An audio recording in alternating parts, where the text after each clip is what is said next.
26 students, which my daughter is one of them, that left the to Korea. Please keep them safe and sound and bring them home having grown and seen some really great things. We ask these things in your son's name, amen. Allegiance to the flag of the United States of America and indivisible, with liberty and justice for all. Please be seated. So we're kind of a continuation this evening. We started, the council started early. We had a city council work session where we were talking about a hotel study that was recently completed, as well as looking at having some dialogue around a transient room tax for hotels and RV spaces and all sorts of things along accommodation front. And we also had an exec session about real property session, so we'll leave it at that. The first one this evening is National Library Week. So whereas libraries everywhere play a vital role in supporting the quality of life in their communities, and whereas our nation's school, academic, public, and special libraries make a difference in the lives of millions of Americans today more than ever, and whereas librarians are trained professionals helping people of all ages and backgrounds find and interpret the information they need to live, learn, work in a challenging economy, and whereas libraries serve as crucial technology hubs for people in need of free web access, computer training, and assistance finding job resources, and whereas libraries are part of the American dream, places for opportunity, education, self-help, and lifelong learning. And whereas libraries serve as community gathering places, encouraging civic engagement and discourse, and whereas libraries promote early childhood education and literacy, helping parents and families prepare their children for success in school and life. And whereas library use is up nationwide among all types of library users, continuing a decade-long trend, and whereas libraries, librarians, library workers, and supporters across America are celebrating National Library Week. Therefore, I, Brian Hodson, by the virtue of the authority vested in me as the mayor of the city of Canby, do hereby proclaim April 8th through the 14th, 2018 as National Library Week and call upon individuals, schools, churches, organizations, and business establishments in the city of Canby to visit the library this week to take advantage of the wonderful library resources available at your library. You belong at your library. Given under my hand this 4th day of April 2018 in the city of Canby, Oregon. I think, Irene, you are here to take this.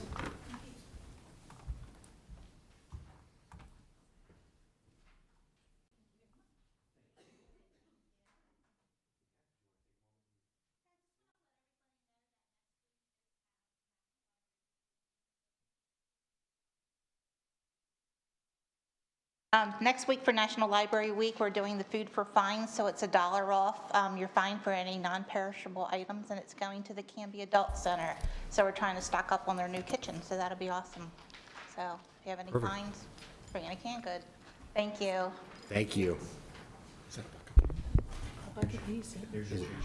Oh, thank you. And just to clarify, that was $1 off per non-perishable.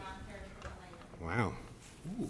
My kids will be excited because then It's almost as good as a February one. All right, our second proclamation this evening is Grange Month. Whereas the National Grange of the Order of Patrons of Husbandry is celebrating 151 years of service to America, and the Oregon State Grange will celebrate 145 years of service at their state convention this June in Astoria, Oregon. And whereas Grange programs are family-oriented, beginning with Junior Grange for children of ages 4 through 13, for the purpose of getting children involved with their community, with agriculture, and with good citizenship. And Grange membership includes full voting rights and the right to hold office at age 14. And whereas the service through educational efforts of the Grange and its members have aided innumerable people, both in and out of the order, to reach their full potential as leaders and people, and whereas the service of nonpartisan legislative advocacy of the Grange through the unified efforts of its membership have immeasurably benefited local communities and our nation as a whole, And whereas the fellowship and family atmosphere of the Grange have served millions of Americans by strengthening the social connections through a multitude of activities, and whereas Grangers are supportive of agriculture, rural America, and American values, as these form the bedrock of American society, and whereas the Grange continues to serve every American through their hometown roots, now therefore I, Brian Hodson, by the virtue of the authority vested in me as the mayor of the city of Canby, hereby proclaim the month of April as Grange Month in the city of Canby, and do urge all those in the Canby area to support and promote this observance, given under my hand this 4th day of April, 2018.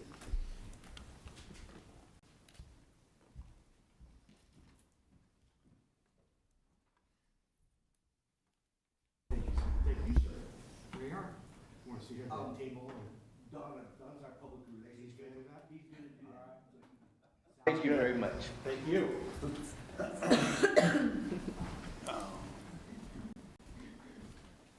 thanks. It's nothing special, it's just what we're all about.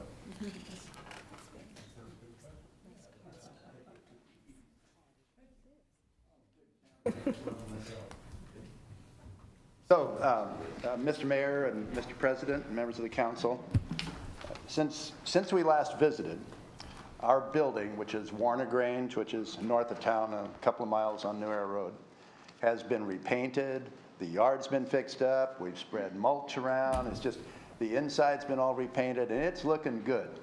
It really is looking good. I'm really proud, and you're gonna hear that in my voice.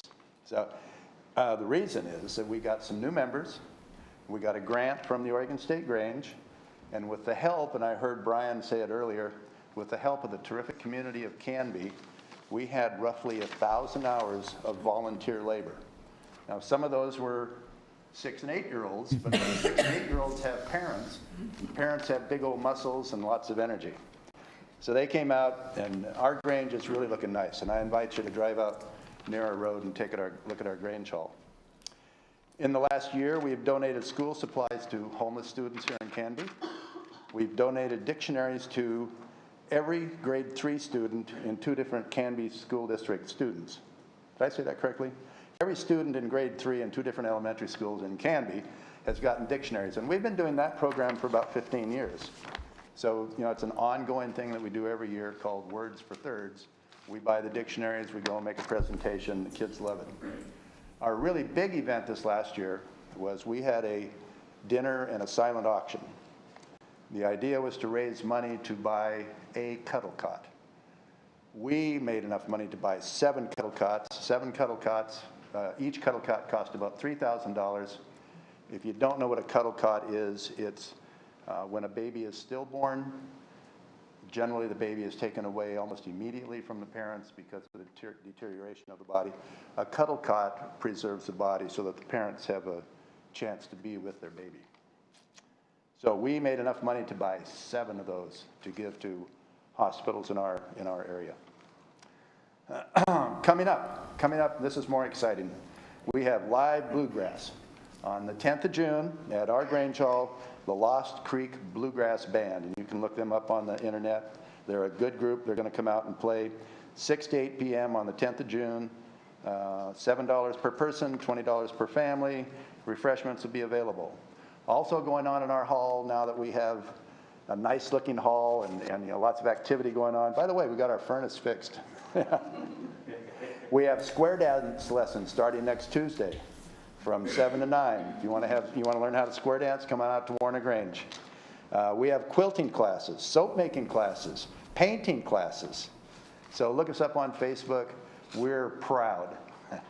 And Canby, the district, the community of Canby is what put it together. So thank you for your hospitality. Thank you for a proclamation. Great to see you. And as is customary, I think we've done this now for the last 6 or 7 years, Tim. The introductions. Yes, sir. Or the proverbial shout out to your Hi, parents. Mom. Left to right, as the council looks, on the far left is my Aunt Joan, then my dad Jim, my mom Eileen, my cousin Terry, and then my good friend and fellow cookie booth worker, Don. Perfect. Thank you, sir. Thank you. Thank you guys for being here. Appreciate it. Last proclamation this evening is Window Safety Month. Whereas every year around the nation, 4,000 children under 10 years of age fall from residential windows, resulting in broken bones, brain injuries, and sometimes death. In Oregon, the average number is 6 children per year. And whereas window fall prevention campaigns have demonstrated 66% and 83% reductions in the numbers of children falling from windows in the cities of Boston and Chicago. And whereas the month of April has been designed as National Window Safety Month with the goal of heightening year-round awareness of what parent and caregivers should do to help keep their homes and families safe from the risk of window falls or injuries in the home. And whereas together with the citizens of neighboring cities, Safe Kids Oregon, the Children's Hospital at Legacy Emmanuel, and community partners have together researched, developed, and launched a similar statewide window fall prevention campaign, quote, Stop at 4, the campaign to stop window falls, end quote. And whereas the city of Canby supports the Stop at 4 program, now therefore I, Brian Hodson, by virtue of the authority vested in me as mayor of the city of Canby, do hereby proclaim the month of April as Window Safety Month in the city of Canby, and do urge all those in Canby area to support and promote this observance. Given under my hand this 4th day of April 2018 in the city of Canby, Oregon. I don't know if probably Chief's not here, but Tyler, you mind delivering that to them as a thank you? Move into communications. Mr. Robinson. Nothing at this time. Okay. Move into our first opportunity for citizen input and community announcements. So it's your opportunity to address the council on anything that's not on the agenda. If you want to make an announcement or a topic of importance, or you just wish to tell us what you're thinking, that all falls under this category. So I've got one yellow card, and that's Roger, Mr. Steike. Hello, sir. Good evening to you all. I hope you all have a good day. Pictures. Top one's the only one that would be, just wanted a visual, so you roll to see.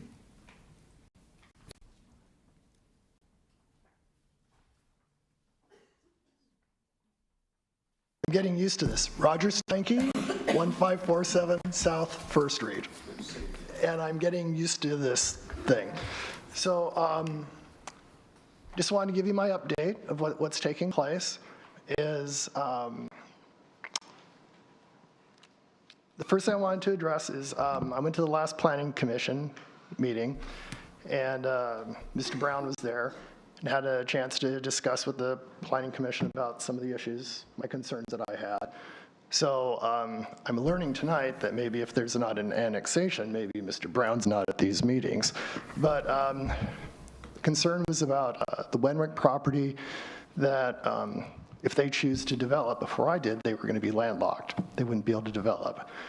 So talking about with Mr. Brown, he looked at stuff and he had said that, yes, that the Wenwick property, which is to the north of our house, would be able to have a street access off their property and run the utilities off of First Street, because there is sewer and water there.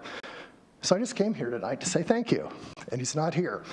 But I wanted you to hear this also, that I appreciate, that he worked with me on that. So wanted you all to hear that. So so now it went sideways. Is when I met with Stafford last time, I presented that to them, and they said that they could do it, but they would not. They were not going to remove the court off of my side of the property. They said that the person who would want to develop it would have to come before the Planning Commission and the City Council to change that. I had nothing to say about that. My next concern is that, talking about the other two concerns of our property, that Mr. Root said that if my house was not where it was at, that the North-South Street would go through, that I would not have anything to say. He also said that on the 15th Street, going into my property off the west side from the Becks, that the city has said, this is out of Mr. Root's mouth, is that that's what Canby wants, and that's what they're going to get. You have nothing to say about it. So I left, sent the reply that I can't support what's going on with my property. Levi sent an email saying that it was the city that was saying this, that they were trying to work with you as much as possible. So I need to meet with Mr. Brown and just find out if there's a comment like that, I feel that I should be getting the comment, not be relayed through Stafford on that, because it is a possible development of my property. So I need to get a hold of Mr. Brown and talk to him about that. So the last thing that, keeping this under 3 minutes, is I'm trying to bring a solution tonight. Would have shown to Mr. Brown, I'll meet with him again on this, then I'll have to make contact with him. But in the discussions, there's a concern about a north-south street off of 16th Street, and they want that one street broken up. So that breakup was going to go through my property. So my solution is, instead of 15th Avenue being an avenue, that it would become a loop. And that would be where, at 15th, where it would enter our property, that he would be able to develop south.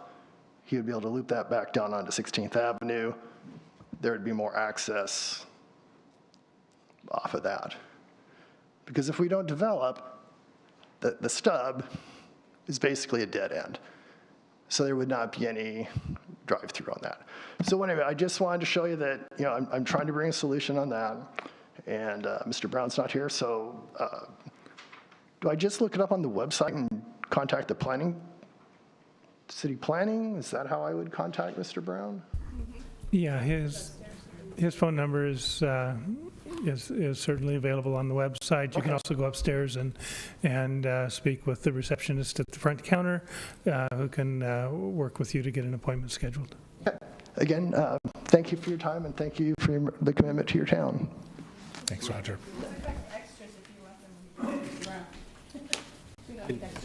And Roger, I just want to say that it's a tough spot, and I acknowledge that piece of it for you, because I know that you're not ready to develop yet, and that presents challenges. And I appreciate the fact that you're trying to be solutions oriented and not just trying to be. Pain.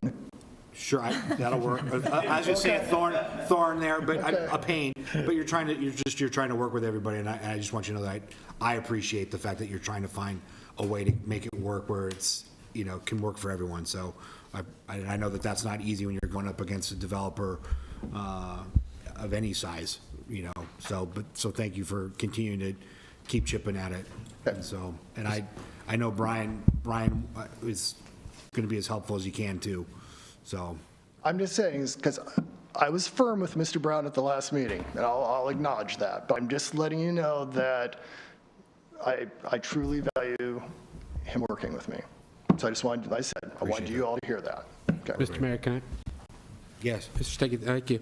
I usually don't make comments during the public input time because staff and whatnot can put that. But if we're going to have a conversation about this, I think you're exactly right. That's why I fought so hard to make sure that there was input on that development concept plan, that the lines were not binding on anybody, because people like you I knew would have concerns when it came time to have things drawn on their property. So I fully appreciate you, and hopefully that was addressed by that caveat that I put on that approval.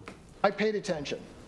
Okay. So, and I said I wanted to thank you specifically also. I thanked you that one night that you brought that up, and I said I'm trying to work for a solution. So thank you all again.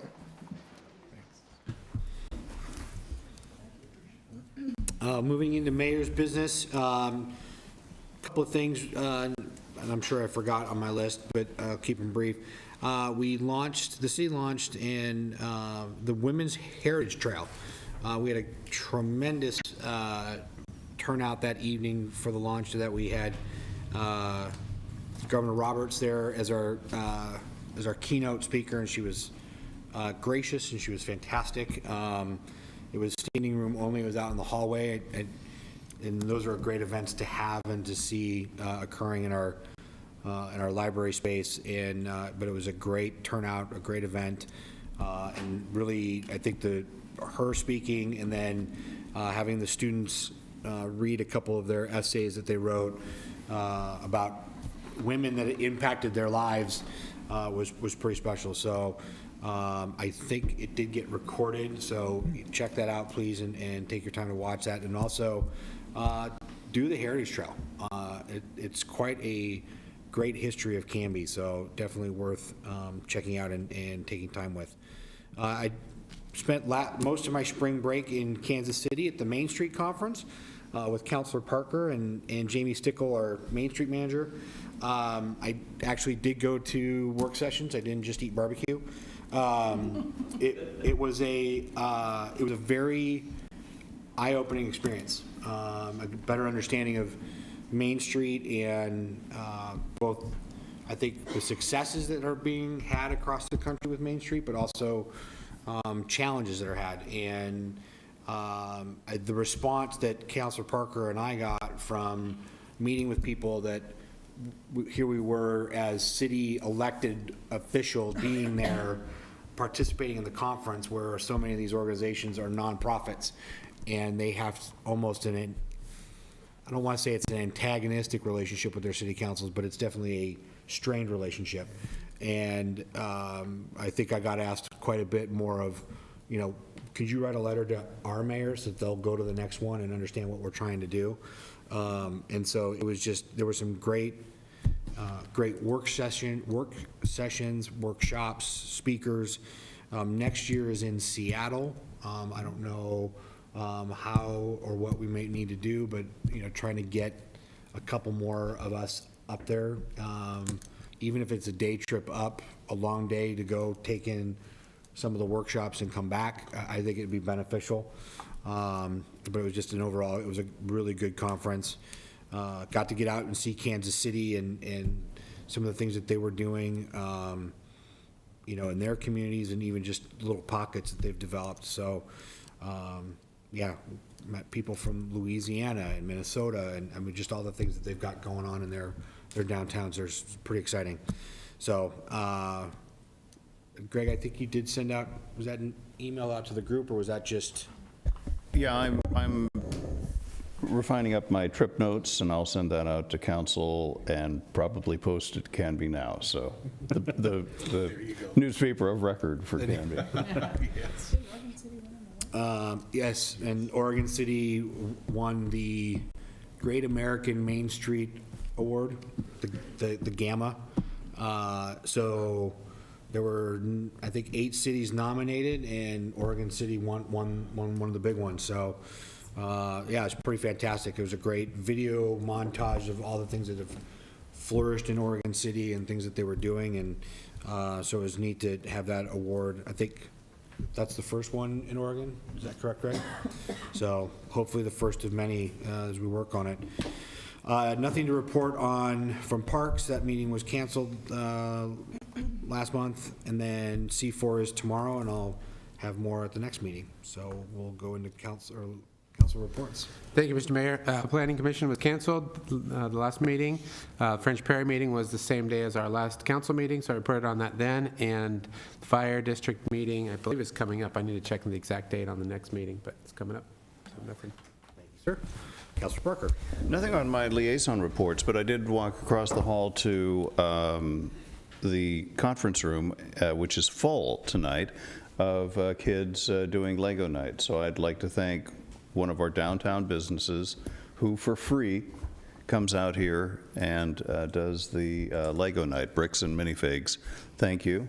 Thank you, library, for coordinating it. But again, what does it take to have a healthy, coordinated city? It takes people like this who are willing to come and volunteer their time. Thank you, sir. Councilor Hensley? Thank you, Mr. Mayor.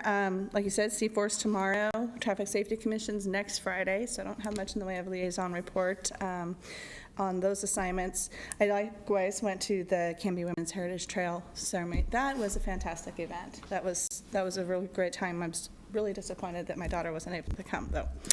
I attended the Clackamas Cities Association dinner in Tualatin, where Senator Rob Wagner and Representative Julia Parrish did a kind of a legislative session wrap-up. We've kind of already heard a lot of what happened in February down there, so I won't go into their report necessarily, but I did want to make a note that it's the last Clackamas Cities Association dinner in Tualatin with Mayor Lou Ogden. He's been mayor there for 20 years, and he's not going to run for mayor this year because he's running for bully commissioner, so we kind of gave him a bit of farewell on that dinner. And something fun, our beloved retired Canby police officer is now a TV star. I got to attend an event where Tony Federick was on Forged in Fire on the History Channel, so that was really fun to watch that. So that was a fun event. I think most of the police station, anyone who wasn't on duty, I think, was there. So that was a good time. So that concludes my report. Great, thank you. Council President Dow. Mr. Mayor, just to keep the pattern going, my liaison committee, Canby Utility, meets next week, so I'll catch a double then. A brief plug on the Urban Renewal Agency front. If you haven't done it, drive down Sequoia, go buy Premier Gear. The paint is on, the signs are up, and boy, it's just looking really, really sharp. So we welcome them. Thank you, Mr. Mayor. Great, thank you, sir. Councilor Height. I do have one liaison report. The Transit Advisory Committee did meet a couple weeks ago, and we've heard quite a bit from Julie Whaling recently, but I wanted to repeat one thing that I thought was interesting. With the new state transportation funding, the goals are to follow our new master transit plan. So as funds trickle in, eventually, they'll be looking at installing bus shelters, Saturday service, and local circulators. So again, that's far out, but just to reiterate that to us and the public, that is on their plan. And then in terms of the board, I wanted to say thanks to Gloria Randolph. Her term expired. She was a Hope Village member of the board, and she is being replaced by another Hope Village resident, which is great because they're loyal riders of transit, of Canby Area Transit, and that is Arlene Dana. So welcoming her to the board. And then, yeah, the Women's Heritage event, I took my daughters to, and it was hard because they couldn't see. So we were so far back, but I'm glad we were there and we could hear the speeches, and we were trying to peek at the governor. But it was such a great Canby event. I was proud. That was a proud day for Canby to have the governor, and so much participation. All those students, like 130 students wrote essays and submitted them, and it was just great. So hooray for that. And all those essays will be bound and put into a book that will be kept at the library. So I got, let's see, of the 130, I think I got to read about 40 of those. And there's some very well-written essays, and there's some really interesting written ones as well. So they're great. They're entertaining. They are. It's definitely a well thought out project. I really liked it a lot. It was good. Good. Thank you. And that's it, yeah. Okay. Councilor Spoon. My liaison appointments meet over the next couple of weeks. However, just to add one more note to the Heritage event, Governor Roberts talked about some books, her book that she wrote called Up the Capitol Steps, and then the books of 3 other women in Oregon history, two of which notably are women of color who have made a huge impact on Oregon and the state.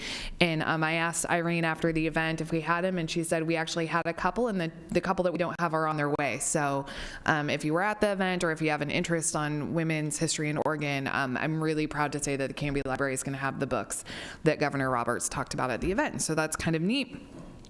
And then finally, I went to the chamber luncheon yesterday. What day of the week is it? Yesterday, and it was the state of the schools, and I thought the superintendent did an outstanding job. But also, I wanted to give a hearty welcome to the new executive director to the Chamber of Commerce, Kyle Lang, who's coming on board and who I went to high school with and has deep Canby roots here as well. So I think he's going to be a great addition, and I'm really excited to see how his enthusiasm for Canby businesses bleeds out into the community in good ways.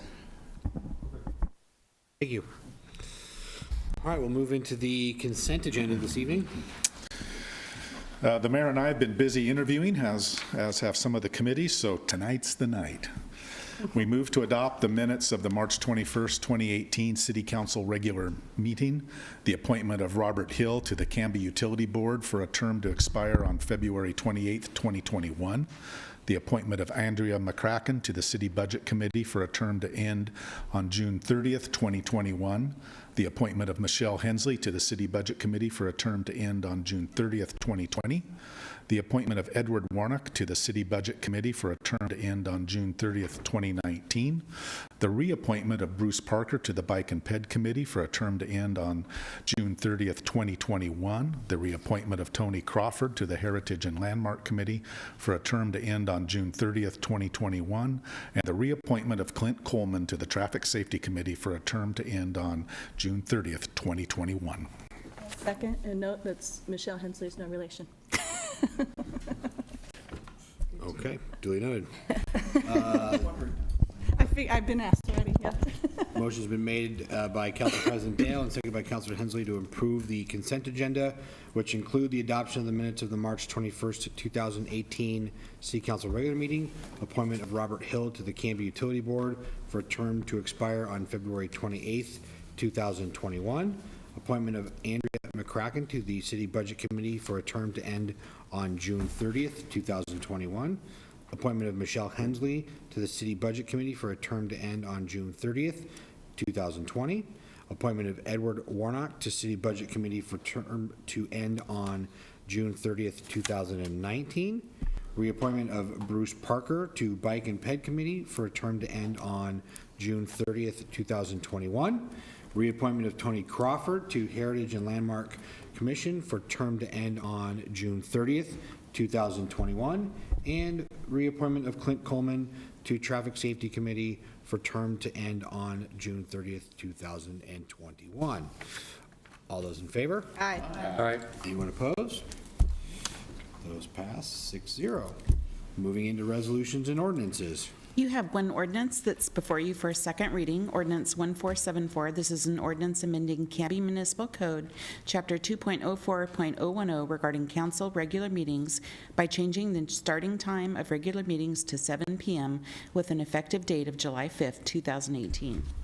Thank you, Kim. So this came up in our team council retreat work session about a month ago, of moving up our start time based on some of the length of our city council meetings and topics as of late to 7 o'clock. And we have this before us for the second reading. So Mr. any Mayor? other conversations or questions? I'll just make the motion that we adopt ordinance 1474, amending the Canby Municipal Code, Chapter 2.04.010 regarding council regular meetings by changing the start time of regular meetings to 7 p.m. with an effective date of July 5th, 2018.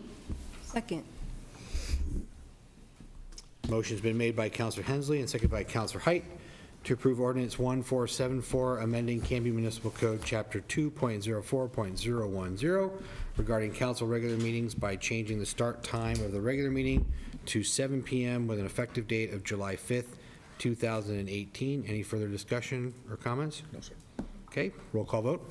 Councilor Smith? Aye. Councilor Parker? Aye. Councilor Hensley? Aye. Councilor Dale? Aye. Councilor Height? Aye. Councilor Spoon? Aye. This is 6-0. We have no new business. City administrator business and staff reports. Yes, I do have a couple matters to discuss with you very briefly this evening. The first relates to proposal from our Canby Rotary for the installation of a peace pole in our city plaza. I've been working with Cash McCall, who has brought forward the pole, and with our Public Works staff for location of the pole to make sure that we address any ADA issues or access issues at the same time. We are set to install, and what a peace pole is it contains a simple, straightforward saying, "May peace prevail on earth," in 4 languages. And it's I think an outstanding statement. The dedication of the pole is set for 1:15 p.m. on Friday, April 13th. Hope everyone can attend. Yes, Friday the 13th. Friday, April 13th. Also want to report that I will be meeting with Canby Disposal representatives to begin discussions about our franchise, our annual monthly collection fees that will come to you in an agenda item over the next couple months. There have been a number of developments relating to and affecting rate setting of disposal, both green waste, recyclables, and the garbage that enters the landfill. And we'll be trying to sort out what that really means as far as the impact to our local residents on the rates that they pay for the solid waste disposal. Would also like to, and this will be a several meeting process I anticipate, as we'll be looking for documentation to support the proposal. I would also like to touch briefly on something that seems to be a recurring issue with no information and no resolution at this time, and I want to just provide a quick update to the council and the public that may be listening. There has been some ongoing rumors about the Canby Ferry going away. And I've been assured by Clackamas County Public Works staff that that is not the case, that they've had discussions with their policymakers about beginning a feasibility study to see what the implications of replacing the Canby Ferry with a bridge as perhaps a toll bridge, we have been assured that no action will be taken or steps will be taken to proceed with this program or project until community meetings have been held and additional discussions have occurred. We've got a meeting scheduled in the next few days. The mayor will be in attendance with county staff that we'd requested to get some up-to-date information. We want to eliminate the rumors. We want to be able to work with concrete information, and that's been difficult to do up to now. But I'm hoping that for our next council meeting, I'll be able to give you a more concise explanation of what the county commissioners are proposing, if anything, and give us enough advance notice so that we can provide input as necessary to address this issue if it proceeds forward. And that's all I have. Rick, I just want to say thank you because that was brought up to me, that what really spurred the kind of a lot of dialogue right now, at least, or what will potentially be at our level, is the feasibility study that was put out there. I think many of you saw the newspaper article that was printed a number of months ago, but it's also showing up in the county's, it was at a topic of conversation at the County Planning Commission. And so the question came up about dialogue with the city, and was there any, and has there been any? And that spurred me reaching out to Rick to say, I remember reading the article, but I didn't realize that we were already moving into a stage where it was going to be put into some sort of a plan that was going to be, and we know how when we create plans at whether it's our level or the county level, they tend to be in there and can sometimes come to fruition at a moment's notice. And so we just wanted some visibility of what it is that's being looked at, and what's the purpose? What will the feasibility hopefully draw out, other than it being a bridge? Like, to what extent? So there's more to come on that. Rick, on can you give us a little bit more background on the Peace Pole? And it's Rotary, like, purpose, It's a worldwide effort to I think spread a fairly simple message, and that is that all persons of all backgrounds are seeking peace, in their communities, in their homes, on earth, and in all places between. And this is a worldwide effort to promote the idea of worldwide peace, and these peace poles are beginning to be installed in locations throughout the world right now. It seemed like a wonderful opportunity for Canby to embrace the idea that we all look for ways to support activities that support peace within our communities and with our families and among all of our diverse nations. Thank you. Anything else, Rick, for tonight for us? Nope, okay. Second opportunity for citizen input for those that would like to provide input. Seeing no one rushing towards the microphone. Kim, action review. You have approved the consent agenda, and you've adopted ordinance 1474. Wonderful. Joe, is there an exec session this evening? There is not. Good job. All right. If there's nothing else, I'll take a motion to adjourn. Second. Motion's been made and seconded to adjourn. All those in favor? Aye. Anyone want to stay longer? Seeing none? Good night, Canby. Thank you very much.